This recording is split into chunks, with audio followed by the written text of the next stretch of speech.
course, all these things, standards. We have ways to communicate with other TESOL members at a resource center. We have classes. We also have our standards. We have a research council, and we have a career center that has jobs and a place like if your school is looking for teachers, they could advertise for other TESOL members who might want to come and work in Uzbekistan. And there's also awards and grants. So we do have some awards to travel to TESOL conference, also to take a class. So when you're a member, you get 20% discount in our bookstore. And if you click on journals, you get TESOL Journal free.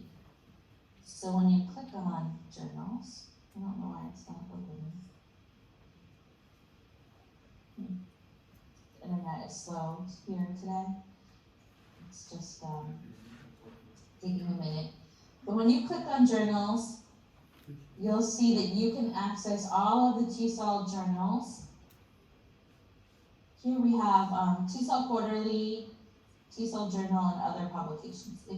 TESOL Journal is free.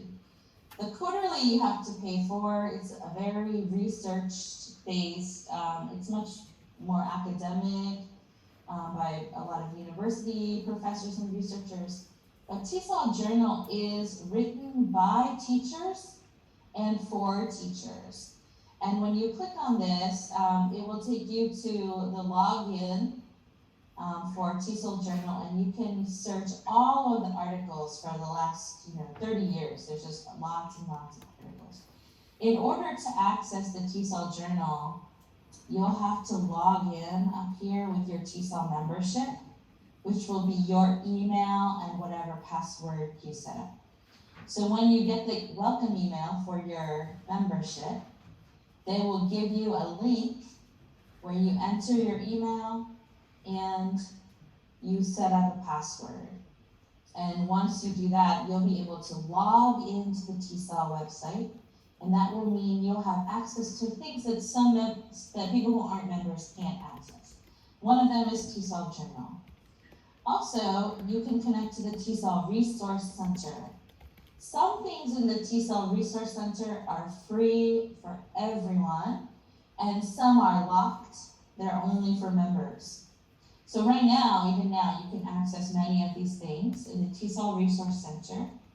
If you look at all resource types, you see we have activities, lesson plans, assessments, teaching tips.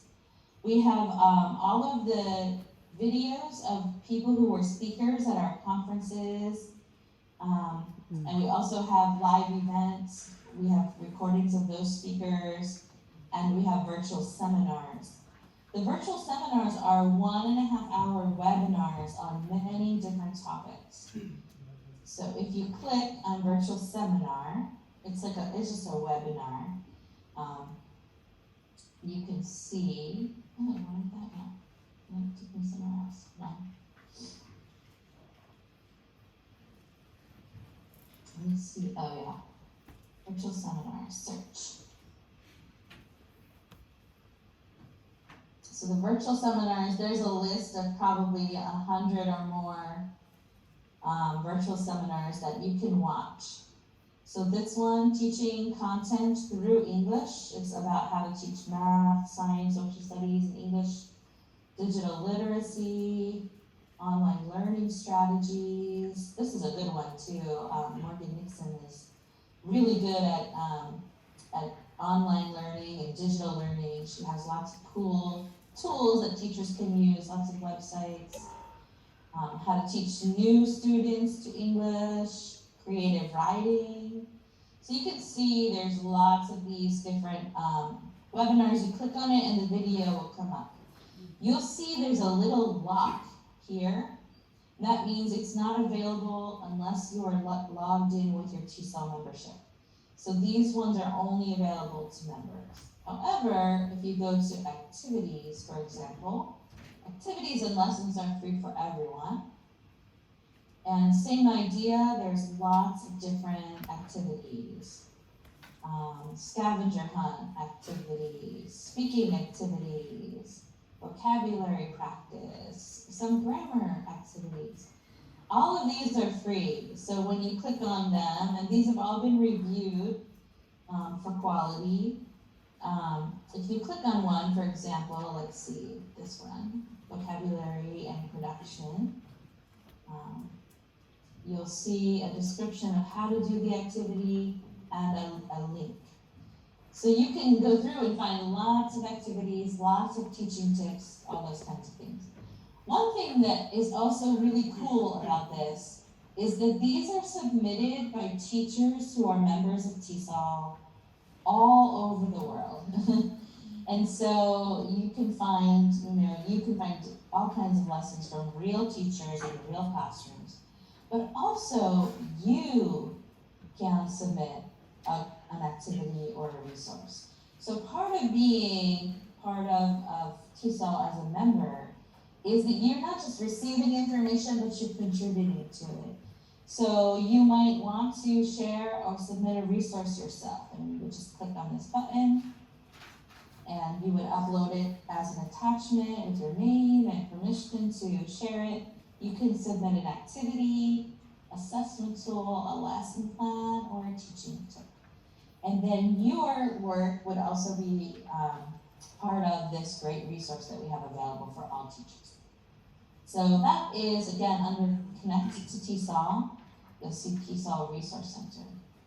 We also have communities of practice, and these are kind of like online discussions. Think of like an online Telegram or something that people are talking and sharing and discussing.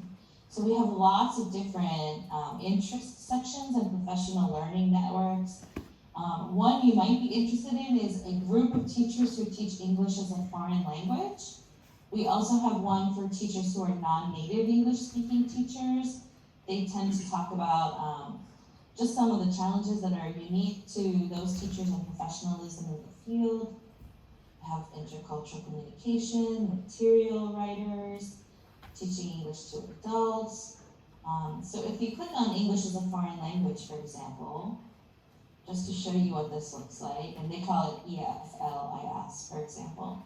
You can see all of these discussions. You'll see calls for submissions to people who maybe want you to write for the newsletter. People are talking about opportunities to volunteer in TESOL.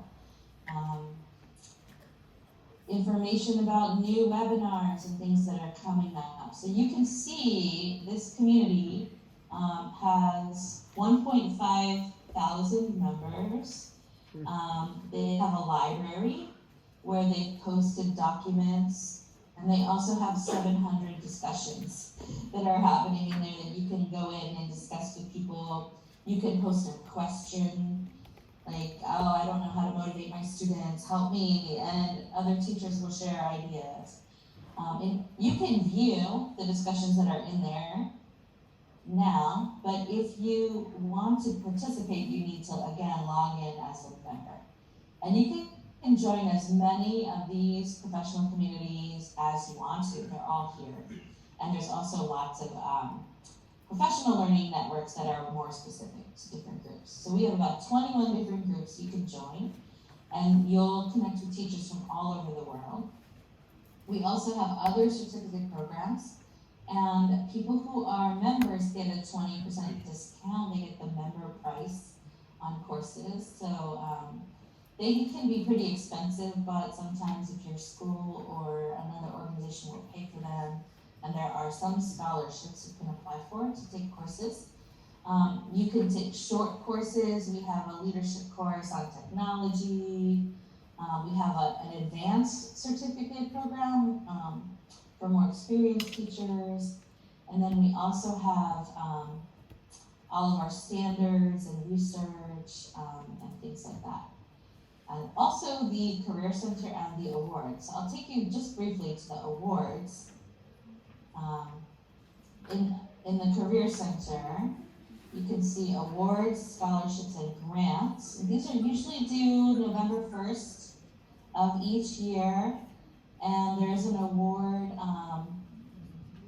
these are the different kinds of awards that we have. We have scholarships that allow you to take a course with TESOL online for free. We have grants that would provide travel to a TESOL conference internationally. And we also have awards like Teacher of the Year or Most Distinguished Researcher, things like that. And I think those come with different prizes. And so you also have a materials grant and the President's Awards. So you can also apply as a TESOL member for any of these awards each year. But there are about 12,000 teachers that are active members and another 40,000 people who are in and out of membership. So you would be connected to a wide variety of teachers around the world, which is also really wonderful because we have teachers in Peru, we have teachers, in Kazakhstan, who are also doing all kinds of things with their students. And it's just a great way to get to know other people like you. So, any questions about membership? Lots of good stuff? You're good? All right. Anything else? Anyone, guys? One question about practicum. Go ask it.